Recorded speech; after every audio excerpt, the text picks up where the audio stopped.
Friends, welcome back to my channel. ഇന്ന് ഞാൻ ഉണ്ടാക്കാൻ പോകുന്നത് വളരെ ടേസ്റ്റി ആയിട്ടുള്ള വെജിറ്റബിൾ അച്ചാറാണ്. ഈ അച്ചാർ ചപ്പാത്തിയുടെ കൂടെ ആണെങ്കിലും ചോറിൻ്റെ കൂടെ ആണെങ്കിലും വളരെ ടേസ്റ്റിയാണ് കഴിക്കാനായിട്ട്. അച്ചാർ ഉണ്ടാക്കാനായിട്ട് ഞാനിവിടെ വിനാഗിരി, ഈന്തപ്പഴം, ബീൻസ്, പടവലങ്ങ, വഴുതനങ്ങ, ക്യാരറ്റ്, പച്ചമുളക്, ഇഞ്ചി, വെളുത്തുള്ളി, കറിവേപ്പില, കടുക്, ഉലുവ, മഞ്ഞൾപ്പൊടി, മുളക് പൊടി, കായത്തിൻ്റെ പൊടി, ഇത്രയാണ് നമുക്ക് വേണ്ടത്. ഇതിൽ നമ്മൾ അച്ചാർ പൊടി യൂസ് ചെയ്യുന്നില്ല കേട്ടോ. ആദ്യം തന്നെ നമ്മൾ എടുത്തു വെച്ചിട്ടുള്ള ഈന്തപ്പഴം ഒരു മിക്സിയുടെ ജാറിലിട്ട് കുറച്ച് വിനാഗിരിയും കൂടി ഒഴിച്ച് നന്നായിട്ട് അരച്ചെടുക്കണം. ഒരു പേസ്റ്റ് പോലെ വേണം ഇത് അരച്ചെടുക്കാൻ.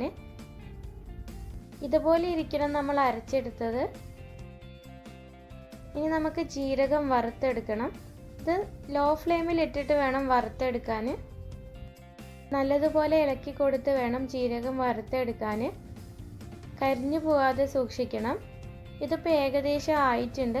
ഇനി നമുക്കൊരു മിക്സിയുടെ ജാറിലോട്ട് ഇട്ട് പൊടിച്ചെടുക്കാം.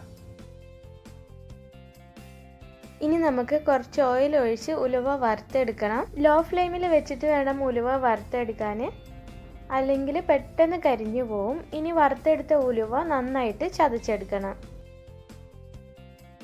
ഇനി നമുക്ക് അച്ചാർ ഉണ്ടാക്കാൻ തുടങ്ങാം. അതിനു വേണ്ടി നേരത്തെ ഉലുവ വറുത്ത ഓയിലിൽ കുറച്ചും കൂടി ഓയിൽ ഒഴിച്ച് കടുക് പൊട്ടിച്ചെടുക്കുക. കടുക് നന്നായിട്ട് പൊട്ടി വരുമ്പോൾ നമ്മൾ നേരത്തെ കട്ട് ചെയ്ത് വെച്ചിട്ടുള്ള ഇഞ്ചിയും വെളുത്തുള്ളിയും ഇട്ട് കൊടുക്കുക. ഇഞ്ചിയും വെളുത്തുള്ളിയും നല്ലതുപോലെ വഴറ്റിയെടുക്കണം. മീഡിയം ഫ്ലെയിമിൽ വെച്ചിട്ട് വേണം നമ്മൾ ഇഞ്ചിയും വെളുത്തുള്ളിയൊക്കെ വഴറ്റിയിട്ടെടുക്കാൻ. ഇതൊന്ന് ചെറുതായിട്ട് വഴഞ്ഞു വരുമ്പോൾ നമ്മൾ നേരത്തെ എടുത്തു വെച്ചിട്ടുള്ള കറിവേപ്പിലയും കൂടി ചേർത്ത് വഴറ്റിയെടുക്കുക. ഇനി ചെറിയ ബ്രൗൺ കളർ ആവുന്നതിന് മുമ്പ് തന്നെ നമ്മൾ നേരത്തെ കട്ട് ചെയ്ത് വെച്ചിട്ടുള്ള പച്ചമുളകും കൂടി ചേർത്ത് നന്നായിട്ട് വഴറ്റിയിട്ടെടുക്കുക. നിങ്ങൾ ഈ വീഡിയോയുടെ താഴെ കാണുന്ന സബ്സ്ക്രൈബ് എന്നുള്ള ബട്ടൺ സബ്സ്ക്രൈബ് ചെയ്തിട്ടില്ല എന്നുണ്ടെങ്കിൽ സബ്സ്ക്രൈബ് ചെയ്യാനും തൊട്ടടുത്തുള്ള ബെൽ ബട്ടണിൽ ഓൾ സെലക്ട് ചെയ്യാനും മറക്കരുതേ. ഇതിലോട്ട് നമ്മൾ നേരത്തെ ചോപ്പ് ചെയ്ത് വെച്ചിട്ടുള്ള പടവലങ്ങയാണ് ചേർത്ത് കൊടുക്കേണ്ടത്. പടവലങ്ങ നേരത്തെ ചേർക്കുന്നത് എന്തിനാന്ന് വെച്ചാൽ പടവലങ്ങയ്ക്ക് വേവ് കൂടുതലാണ്, അതുകൊണ്ടാണ് നമ്മൾ നേരത്തെ ചേർക്കുന്നത്. പടവലങ്ങ ചേർത്തതിന് ശേഷം ഞാൻ മഞ്ഞൾപ്പൊടി ഇട്ടായിരുന്നു, കുറച്ച് ഇട്ടിട്ടുണ്ടായിരുന്നുള്ളൂ. ആ സമയം ക്യാമറ ഓഫായിട്ട് പോയിട്ടോ. ഈ സമയം നിങ്ങൾ കുറച്ച് മഞ്ഞൾപ്പൊടി ചേർത്ത് കൊടുക്കണം. എന്നിട്ട് നന്നായിട്ട് ഇളക്കിയിട്ടെടുക്കണം. ഇതിലോട്ട് ഇനി നേരത്തെ കട്ട് ചെയ്ത് വെച്ചിട്ടുള്ള ക്യാരറ്റ് കൂടി ചേർത്ത് നന്നായിട്ട് മിക്സ് ആക്കിയിട്ടെടുക്കുക. ക്യാരറ്റിന് വേവ് കുറവാണ്, പെട്ടെന്ന് തന്നെ കുക്കാവും. ഒന്ന് മിക്സായിട്ട് വരുമ്പോൾ നമ്മൾ നേരത്തെ കട്ട് ചെയ്തിട്ടുള്ള ബീൻസ് കൂടി ചേർത്ത് മിക്സ് ചെയ്തിട്ടെടുക്കുക. ബീൻസിലോട്ട് മസാല എല്ലാം പിടിച്ച് വരുമ്പോൾ നമ്മൾ കട്ട് ചെയ്തിട്ടുള്ള വഴുതനങ്ങയും കൂടി ഇട്ട് കൊടുക്കുക. നമ്മൾ ചേർത്ത എല്ലാ വെജിറ്റബിളും നന്നായിട്ട് മിക്സായി വന്നിട്ടുണ്ട്. ഇനി നമുക്കിതിലോട്ട് മുളക് പൊടിയും ഉപ്പും ചേർത്ത് കൊടുക്കുക. മുളക് പൊടി ഓരോരുത്തരുടെ എരിവനുസരിച്ച് വേണം ചേർക്കാൻ.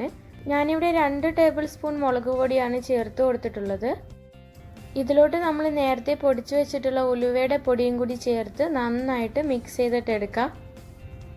ഇതിലോട്ട് ഇനി കുറച്ച് വിനാഗിരിയും കൂടി ചേർത്ത് നന്നായിട്ട് മിക്സ് ചെയ്തിട്ടെടുക്കുക. ഇങ്ങനെ ചെയ്യുമ്പോൾ നമ്മുടെ മസാലയെല്ലാം നന്നായിട്ട് അച്ചാറിൽ പിടിക്കും. ഇതിലോട്ടിനി നമ്മൾ നേരത്തെ അരച്ചു വെച്ചിട്ടുള്ള വിനാഗിരിയുടെയും ഈന്തപ്പഴത്തിൻ്റെയും മിക്സ് ചേർത്ത് നന്നായിട്ട് വഴറ്റിയെടുക്കുക. ഇത് നന്നായിട്ട് മിക്സായി വന്നിട്ടുണ്ട്. ഇതിലോട്ടിനി കായത്തിൻ്റെ പൊടിയും കൂടി ചേർത്ത് നന്നായിട്ട് മിക്സ് ചെയ്തിട്ടെടുക്കുക. ഇനി നമുക്ക് ആവശ്യത്തിന് വിനാഗിരിയും കൂടി ചേർത്ത് നല്ലതുപോലെ ഒന്ന് മിക്സ് ചെയ്തിട്ടെടുക്കുക. ഇതിലോട്ട് നമ്മൾ നേരത്തെ പൊടിച്ചു വെച്ചിട്ടുള്ള ജീരകത്തിൻ്റെ പൊടിയും കൂടി ചേർത്ത് നല്ലതുപോലെ മിക്സ് ചെയ്ത് കൊടുക്കുക. നമ്മുടെ അച്ചാർ റെഡിയായി വന്നിട്ടുണ്ട്. ഇത് വളരെ ടേസ്റ്റിയാണ് കഴിക്കാനായിട്ട്. എല്ലാവരും ട്രൈ ചെയ്ത് നോക്കണം. നന്നായിട്ട് ചൂടാറിയതിന് ശേഷം ഒരു ഭരണിയിലോട്ടോ അല്ലെങ്കിൽ എയർ ടൈറ്റ് ആയിട്ടിരിക്കുന്ന ഒരു കണ്ടെയ്നറിലോട്ടോ മാറ്റുക. അച്ചാറിൻ്റെ മുകളിൽ ഇതേപോലെ ഓയിൽ ഒഴിച്ച് കൊടുക്കുകയാണെങ്കിൽ അച്ചാർ കുറേ കാലം കേടാകാതെ ഇരിക്കും. നിങ്ങൾ ഈ വീഡിയോയുടെ താഴെ കാണുന്ന സബ്സ്ക്രൈബ് എന്നുള്ള ബട്ടൺ സബ്സ്ക്രൈബ് ചെയ്തിട്ടില്ല എന്നുണ്ടെങ്കിൽ സബ്സ്ക്രൈബ് ചെയ്യാനും തൊട്ടടുത്തുള്ള ബെൽ ബട്ടണിൽ ഓൾ സെലക്ട് ചെയ്യാനും മറക്കരുതേ.